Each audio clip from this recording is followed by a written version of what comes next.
Shalom, salam sejahtera bagi kita semua. Selamat datang di channel YouTube Mahanaim. Kita ada di program Open Week with Mahanaim Pastor. Dan saya Alforten Sulu. Pada saat ini saya rindu untuk membagikan berkat firman Tuhan kepada saudara. Saya percaya lewat firman Tuhan ini sangat memberkati kehidupan Anda. Haleluya! Kebenaran firman Tuhan pada saat ini yang saya ambil di dalam kitab Matius pasal yang ke-26 ayat yang ke-36. Di sini dengan perikop di Taman Getsemani. Saudaraku ini kasih Tuhan, perlu saya dan saudara ketahui bersama adalah di mana di ayat ini menuliskan bahwa di tempat ini Yesus sedang berdoa. Kenapa? Karena Yesus adalah 100% Allah dan 100% manusia. Pasti secara manusia ini dia pasti takut untuk disalibkan. Betul tidak? Kita lihat di ayat yang ke-39 saudara. Di sini menuliskan bahwa maka ia maju sedikit lalu sujud dan berdoa. Katanya, "Ya Bapakku, jikalau sekiranya mungkin, biarlah cawan ini lalu daripadaku."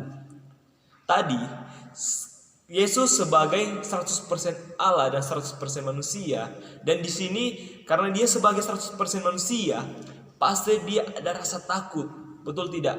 Sebelum dia ditangkap, makanya dia berdoa di Taman Getsemani. Dia meminta kekuatan dari Bapa. Sehingga apa? Di bagian B, tetapi janganlah seperti yang ku kehendaki, melainkan seperti yang engkau kehendaki. Di sini, saudaraku, Yesus berserah kepada Bapa.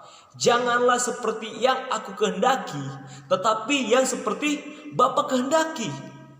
Saudaraku ini berkati Tuhan.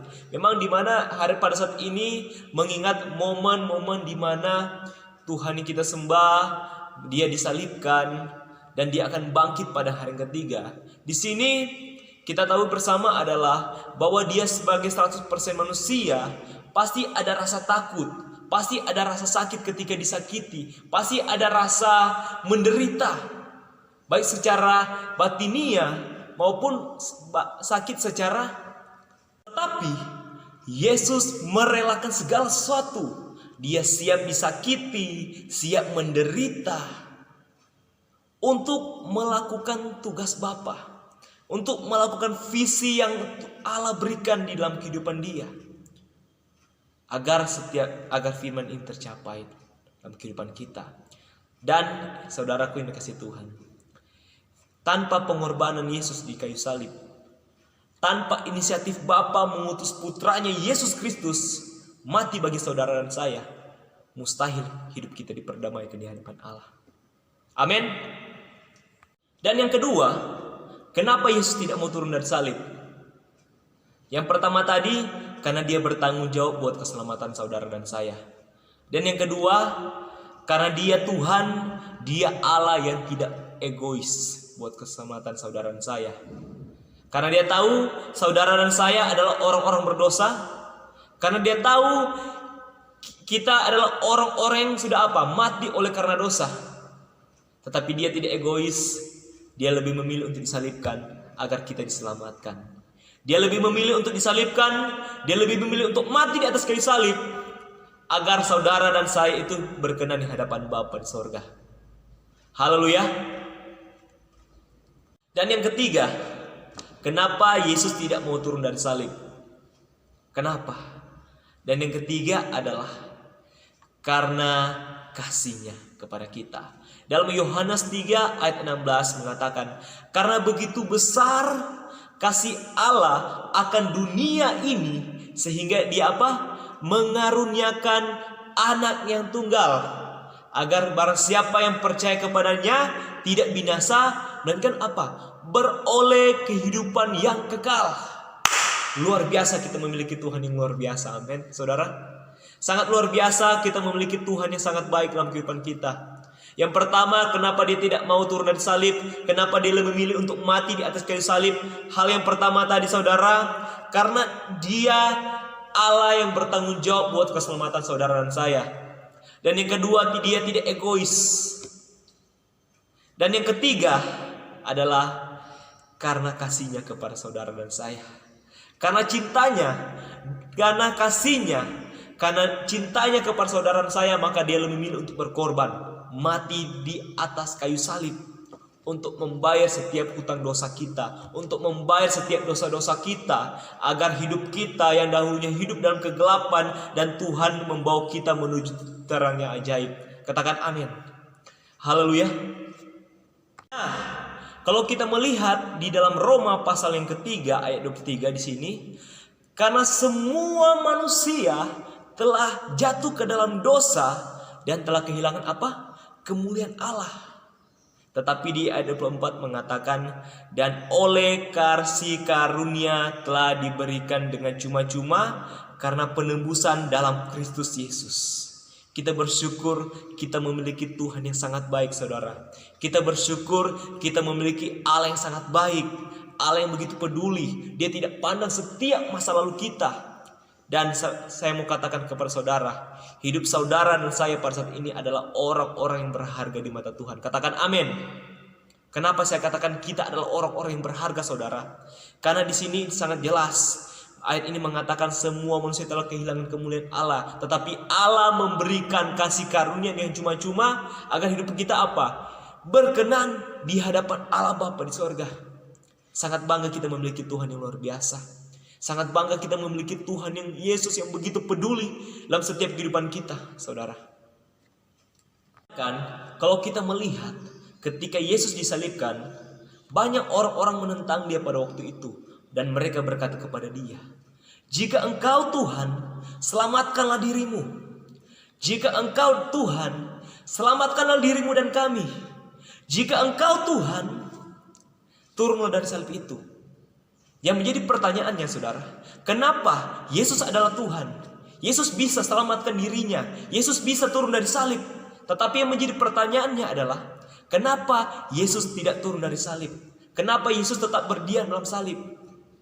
Kenapa Yesus tidak mau turun dari salib? Kenapa Yesus tidak mau mendengarkan mereka? Karena Yesus tahu, hal yang pertama kenapa Yesus tidak mau turun dari salib, hal yang pertama karena dia Tuhan yang bertanggung jawab dalam kehidupan kita. Hal yang pertama karena Yesus bertanggung jawab dalam kehidupan kita. Kalau dia turun dari salib itu, kalau dia selamatkan dirinya, ya pasti dia tidak bertanggung jawab atas kehidupan kita. Kenapa?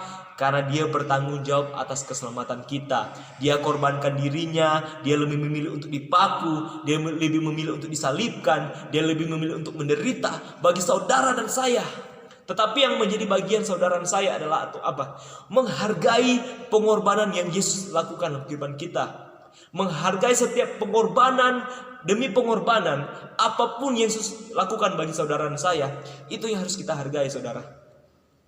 Ya, dia sangat mengasihi kita semua. Dia sangat mengasihi saya, dan begitu juga dia sangat mengasihi saudara. Haleluya. Karena kasihnya, ini merupakan visi dari Bapa kepada Yesus. Dia untuk apa? Mencari jiwa-jiwa yang terhilang. Dia pergi untuk melakukan tugas Bapa yang mulia dalam kehidupan dia.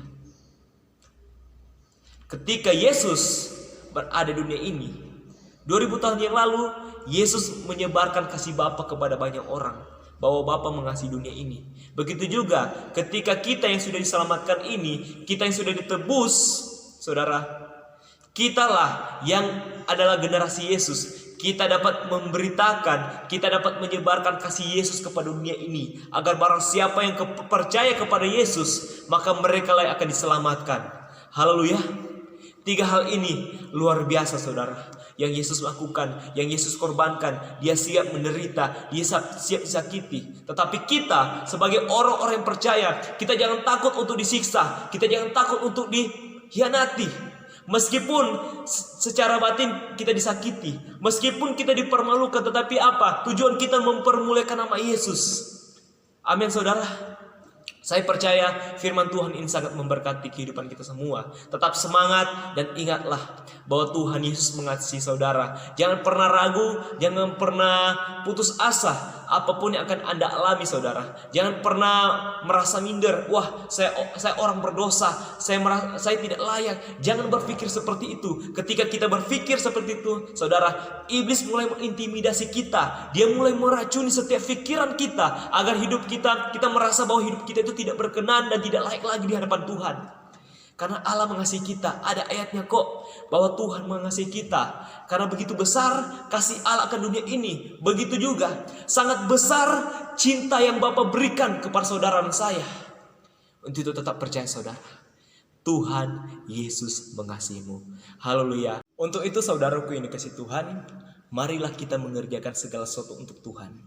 Jangan pernah bosan, jangan pernah rasa lelah. Apapun, meskipun situasi-situasi yang ada di terdekatmu itu mengecewakan hidup Anda, tetapi yang harus saudara percaya bahwa Yesus yang Anda layani pada saat ini tidak pernah mengecewakan saudara. Untuk itu saudara, saya Alfortin Sulu, salam Mahanaim.